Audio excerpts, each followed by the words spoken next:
The show is America Decides. Welcome back. A federal judge has temporarily blocked the Department of Government Efficiency from accessing sensitive Social Security records. The judge who made this order wrote, quote, "The DOGE team is essentially engaged in a fishing expedition at the Social Security Administration in search," it said, "of a fraud epidemic based on little more than suspicion." This filing comes ahead of what are planned to be significant changes for Social Security recipients and how they interact with the administration, that is, the Social Security Administration. At the end of this month, recipients will no longer be able to verify their identity over the phone and may need to visit a field office in person. California Democratic Congressman Mike Levin joins me now. Congressman, it's good to have you with us.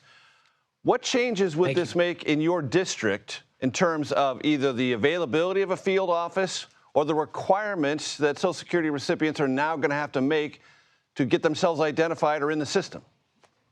Well, Major, this makes no sense on multiple levels. On the one hand, you're telling seniors that they can no longer use phone verification. So that would mean that a lot of people who aren't as tech savvy would have to go into the field offices in order to get verified. But then you're closing a lot of those field offices. And we don't know exactly how many field offices will be closing, but we do know, for example, here in Carlsbad, where I am in my district, there's an office set to close in June. It's a administrative office. There are 8 field offices in our region here in San Diego, and we don't know how many will close. But if you have between 7,000 and 30,000 of the Social Security Administration employees set to be fired, then 50 to 60% of those employees work in those 1,200 field offices. So it really doesn't make any sense any way you cut it. And at the end of the day, voters do not want Elon Musk destroying Social Security. I call DOGE destruction of government by Elon. So it has been reported, Congressman, that if you're a Republican and you call DOGE about things that might happen in your district or state, you'll get a response. If you're a Democrat, you don't. Has that been your experience? Well, you'd have to ask my Republican friends. I just saw Mike Lawler from New York posted one of the offices in his district was set to shut down. We'll see if he gets a response. I can tell you that it's been really tough for folks like me when we contact the administration, even the legislative affairs liaison, we don't get straight answers. And that's not just Social Security Administration, it's across the board. But I do think a lot of these cuts, there have been, buyer's remorse in the sense that my Republican colleagues have recognized that this DOGE activity is a far cry from actual efficiency. It is destruction from within. And a lot of them are quietly fed up. But they can only say so much, Major, because remember that Elon Musk is the single largest donor to Republicans. And he's basically said to President Trump, if anybody gets sideways with the Trump administration, Elon will fund a primary. So I think they're treading carefully because of that.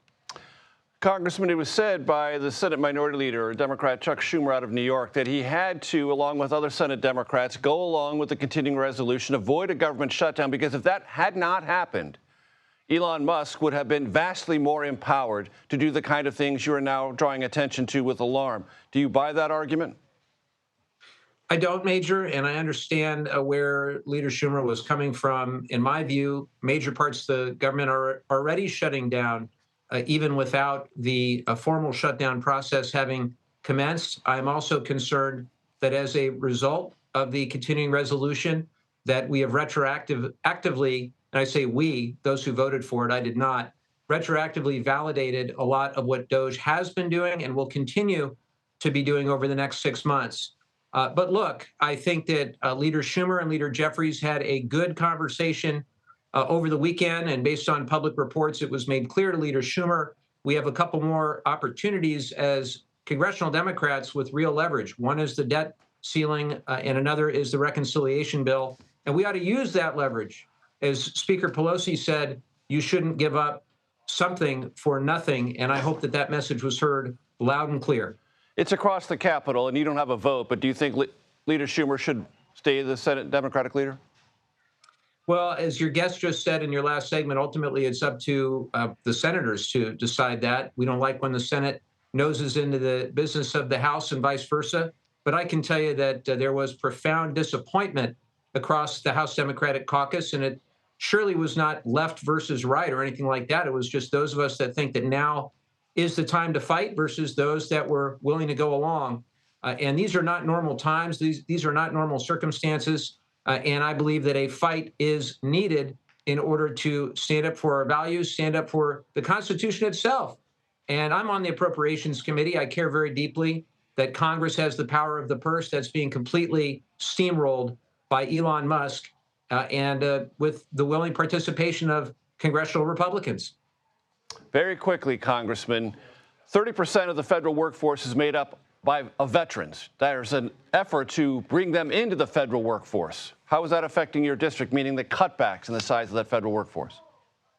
It's such a shame, Major, and I appreciate you bringing it up. You know, here in San Diego, we have a huge veteran population. My experience, having been on the Veterans Affairs Committee for a number of years, the federal government is a great way for our active duty military to want to continue their service in their post-military career. And we've got so many great veterans who are serving, whether it's the VA or the Department of Defense here locally or across the federal government. So for all of these cuts that you see, you've got great veterans across the federal government who are being fired. And in many cases, these are veterans who are just promoted. You know, you can be a probationary employee if you were just made a supervisor or a manager. And that happened to a lot of our great veterans. I am trying to get legislation with my colleagues to hire back those veterans because we owe them better than this. This was really a ready, fire, aim by Elon Musk. Democratic Congressman Mike Levin of California, thanks so much, sir. Appreciate it.